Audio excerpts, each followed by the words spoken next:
प्रेम से बोलिए विष्णु भगवान की जय। माघ मास का कथा अध्याय 9 का श्रवण करते हैं। सभी श्रोतागण ध्यान पूर्वक सुने।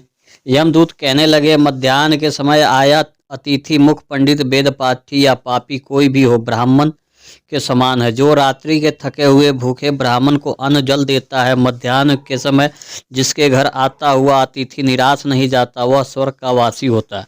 अतिथि बराबर कोई धन संपत्ति तथा हित नहीं है। बहुत से राजा और मुनि अतिथि सत्कार से ब्रह्मलोक को प्राप्त हुए।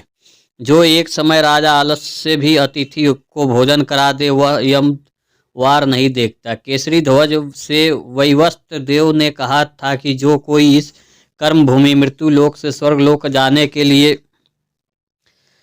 की इच्छा रखता है हो वह अन्न का दान करे। दूत कहता है, यमराज कहते हैं, अन्न के बराबर दूसरा और कोई दान नहीं है। जो गर्मियों में जल, सर्दी में ईंधन और सदैव अन्न का दान करते हैं, वह कभी यम के दुख नहीं उठाते। जो अपने किए हुए पापों का प्रायश्चित करता है, वह नरक को नहीं देखता, और प्रायश्चित न करने वाला मनुष्य नरक में जाता है। जो काया वाचा और मन से किए हुए पापों का प्रायश्चित करता है, वह देव और गंधर्वों से सुशोभित स्वर्गलोक को प्राप्त होता है।